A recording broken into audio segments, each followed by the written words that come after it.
Yo binianom emo bibi ache mo amunu ya wodro ntini amanie ansan de mimse muhu mache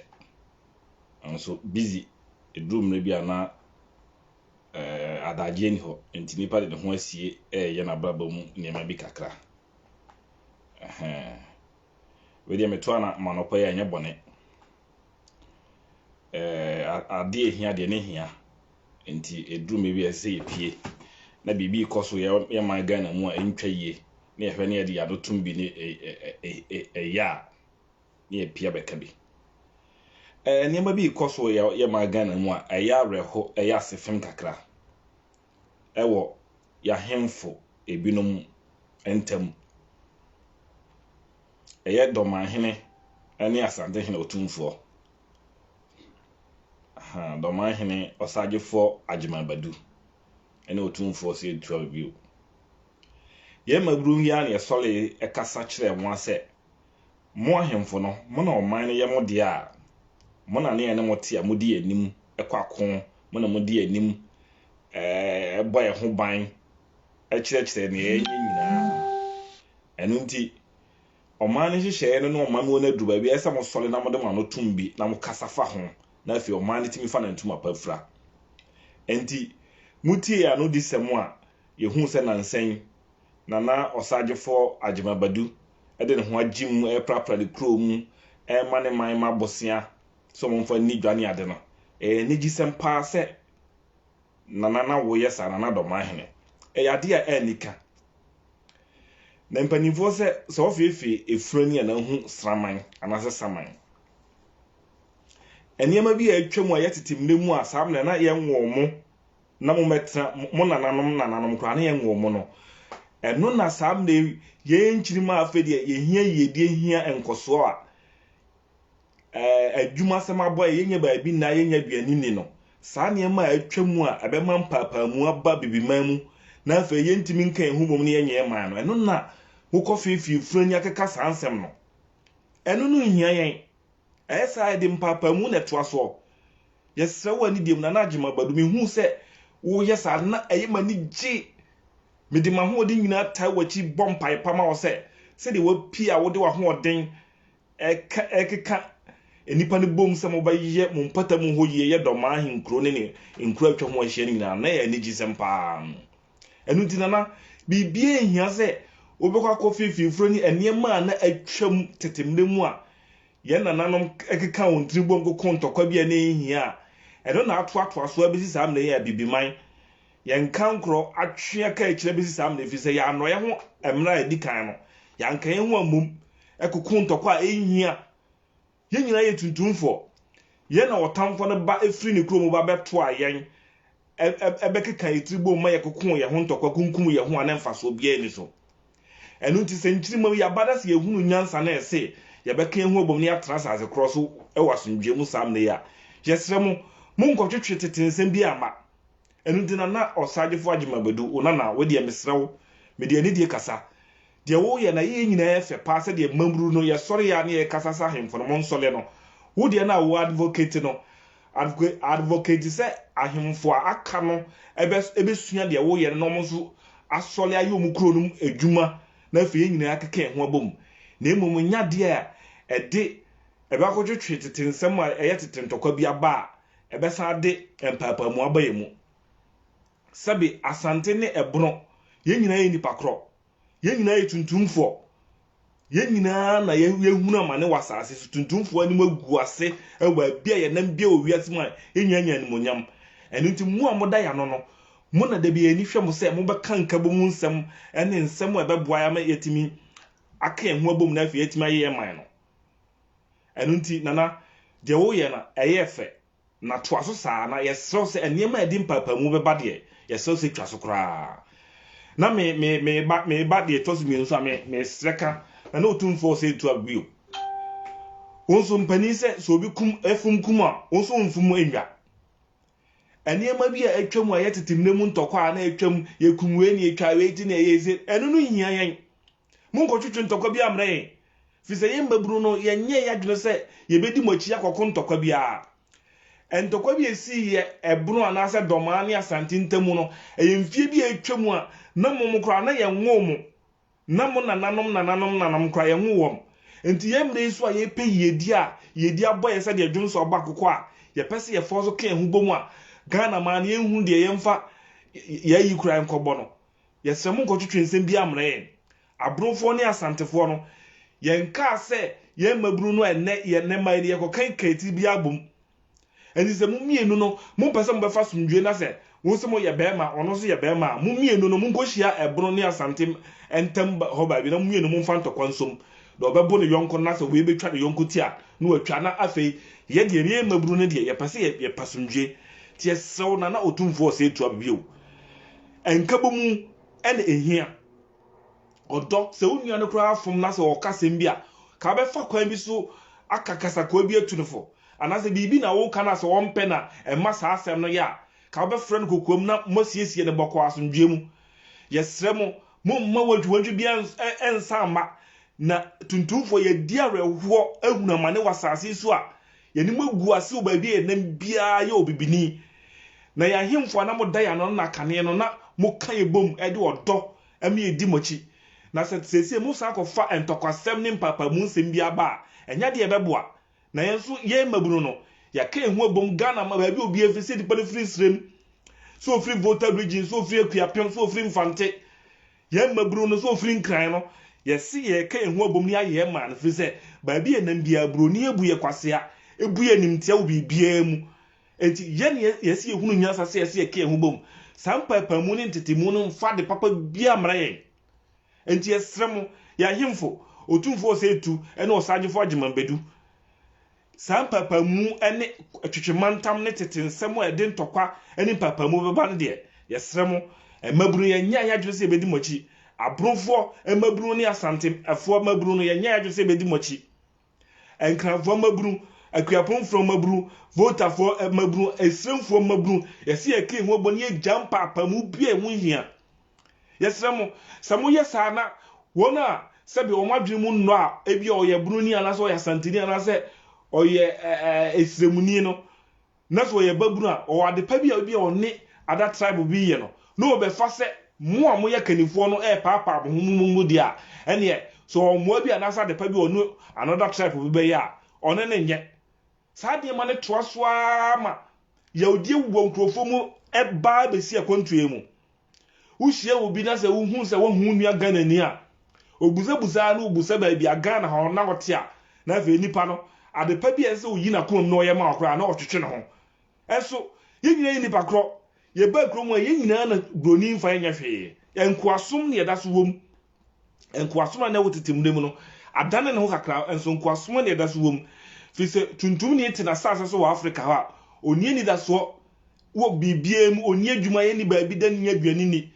obi ani da so obeba broni ma mu abetue ne tiri sika na wasa be sum broni enu ti yesrem eniema bi etwa mu tetemne mu asade Ghana atete abansama Ghana ni nhunu ba bi ekwan ya Ghana ne mfa so no mu mpanifo no mu nyi subampa ebeboa ebeye nkabomuu na afi ahemfo no matimi akamho abamu atimi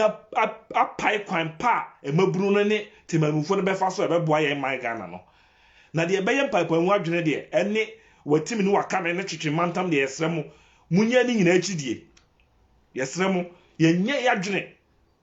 asantefo maburu ne abrofo maburu ne emfantefo maburu enkranfo maburu yenye yadwene se ebedidi de tete nsem bia achi fise saa tete no empapa mu ntokwa hunu a sabe empanimfo no twetwe ya onkoko ntokwa no ena ma ya sase no da so eda ho besi se de etie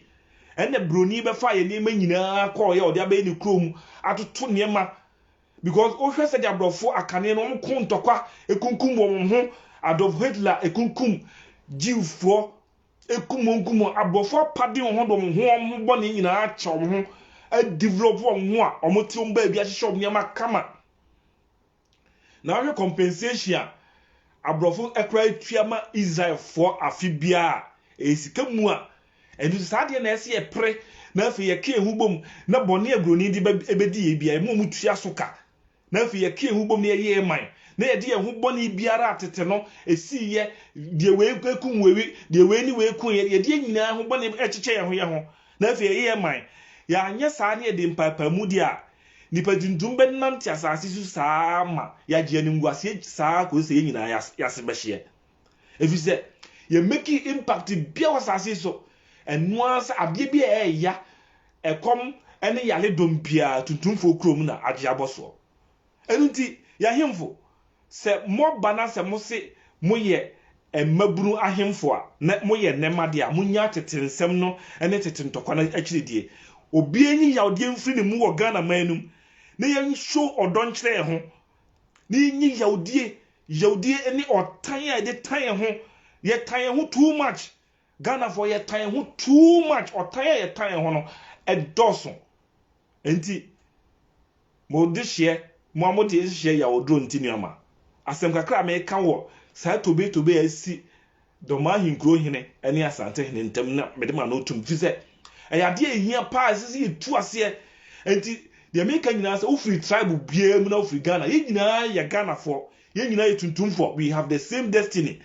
ye nyina na broni betata ya obefa ye nkoaso befa ye nema nyina ye koye enu nti enem na ye nyina bedu samle ya esi eja tete ntokwa na esi tete mem ne nyina akidie ne ye ke hubom na ye do ye ho efise nyina ne anim agu ase wo broni anim oba bia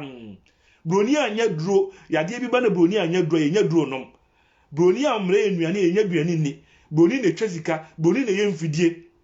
enti yentimi nkan hu mom wo mla nyankopɔ amaye ne ma pa ye ewo ya sase so yentimi aka hu bu atrase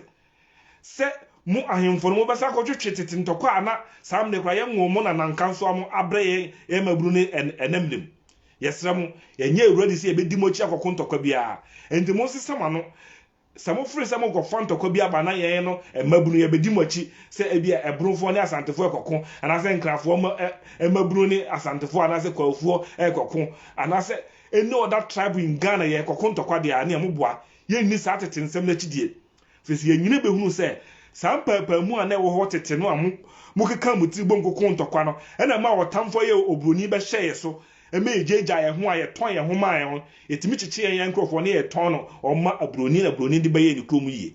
enu ntire samde no mum ye nya saade na chidie ni papa mu biara esa tete mu na betwi tuntum ni asa akodachi na afi yakoso atranko aso mu no ensisa na afi yentimi mfa ye ho ni enti manu disim kakra mona na mede ba mani mu no mumientie saasem ye ni ensesa yensa ni emfa nimdie ni nyansa ene nkyekere pa ebetima ka ho abum ni ye jatete nsem na ne ntokwa biara e ba tete ne achiridie na afie etimi atu ana mopa na afi aboa ni eme kan se enema bi ho esi a oman no enano ni a yato abama no ese emne bi ho a wo kasa kire oman no kwama na nadodo ankwa kofuado oman na da ho be mfie miensa ni eso ye nipa wo gina oman nanim kasa kire oman wo nkabomuu adwene so nkabomuu nsam so na ye hunu ye dale shankasa yeko enye sa na de besi oman nim bia wo mie wa no nka bia ama oman nim nsam aye basa se oman biara anka onwa mom na afei oni odo a oka onwa bom no wo be da akoko akodi enkonim enuti na Black Star Cracker eko football a omokodi nkugo no fi se nkabomuu ni omanum entitimu sa enti wo ya to abama a wo da ya no wo na ese mne bia wo kasa kire oman no na yetimi ke hu bom se nipa ba ko a ye tia sase kroso a ye hwe yedie ama ye hu nyina ti na dodan kwa kufuado ba bia wo hye bia pie be kasa kire oman no fi se wo na ya to abama asa wo beda oman nyina no ewum sa ahemfo no wo ho eni mpanimfo wo oman mu a omde da oman nkrutu ahodo ano de na so wo na ya to abama wo a eye wasede se edurumre bi a wo beda oman nyina no na kasa kire oman nyina ma oman nya abotoyemu emi ehunu se Ghana man se ne yeko na enye se oman da ho trotra ni da so bi enim nipa de benya da so ana de oya anso obetu kwan kobroni man se okwakoso broni ebinim wu ewo eposo ebinim wu o desert so ebinim kokosum arafo mu ye yoma yakayaka de kumbi enti ade we enyam yama emma makumam since mo sa ko twetwe mantam nsam a ebema ye ntamu atete enti dana osagefo agima badu ene otumfo osetu abebio yesremu emaburu ya ba yesi ye ni mochi nkokontoka bia menamfo bebre ya bronfo menamfo bebre ye sremfo ya tena sundwemu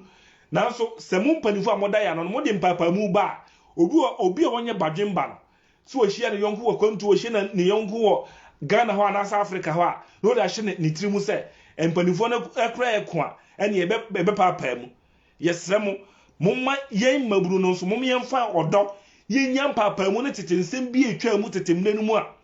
ema se brofo enfantufo ene asantefo kwafo ne ene oda tribe no mom yen ka ehumom ne yen nya sa tete nsem na etwa mu na achiridie wo be hye obi wa kwantu wonum se wo hwe na wotum se kwantuo amana ye nimdifo ye nyansafo na so be hwe no ana sampa kwamu adwe ne wodase ontim ohun no busa so ye Ghana ni na se oya busa se Ghana na hefa na wotia na afi ode ani bi hwew odo obeyi efiri na kuma machiro na sa adepa bi wo na obetimi de aboa na so adepa bi wo na obetimi de aboa no a na ode sa tribalistic mindset na hwew mumye nya sa ne ma no mumye nya sa ne ni hu se etuntumfo ye nyina ne anim agu ase ye nyina nso na ye pese efiri anim gu ase mu na ebetimi efiri anim gu ase mu a gise nkabomuu ene odo ebenya ene obu ebenya ma ye ho na yenyi otan hunu obu a otan wa so hunu na ye bold busan se edi enti na mini a otan a ontimi nya sempapa bi anka no anse ode ohu otan na otan obi keke adenti na bibiman da bia ye keka ye ho sa enti ye sremo ya hemfo ye mpempapa mu bia ye nimochi empapa ye hu mu ne ye sremo no se mo be kan nsem a ebe ye nkabomuu nsem ebe ye odo ye gya tete empapa mu ne ntokwa bi esi ye chiridie na ye mabunu enema no yetimi aka ehu abomu ado ye ho na enne beboa ma abibiman yenye ni animonyam na afi yetimi afiri nkoasom biada otamfo a ye obroni ne kan ye hye mu a enne ye nipa e wo yasase so nyina ye nya so mfaso bia enipa da fom enipa wo e wo fom enkwalate fom ko school ni ade yesremo ani diem ne yesre kasa na nanom monka mo humom wo do so na se ohine bi ya de pa bi won kromu a wo so sua bia na wo de aba okrom na so wo ye na fe mfutro ene gota emu asie ekwanbone hospital ne school enya nko no nya school akọ na fe tuntum ni nso anya ni nyama nya sumbie kakra wasase so ne yatra wa anidie so yesrem ye de yasem nyina nsa ye hwe ma ne nsem mo somfo ya wodro ntinu amanie wo ba so anu ahye se de na otumfo se etu ne nsa beka bi Domaahene Asantehene agemabedu ono so ensa ka bi no omo hunu se abronfo ne asantefo ni ntokwa bia na se ntokwa bi wo ho dia omo ahemfo no ne omo akanifo na beko omo ntokwa abronfo emabru ene asantefo mabru yenye ya dwese ebedu omochi no omo akoko ntokwa bia ye hia nkabomuu ene nkosoc nkabomuu ni nkosoc ene hia meda wasese wabaso a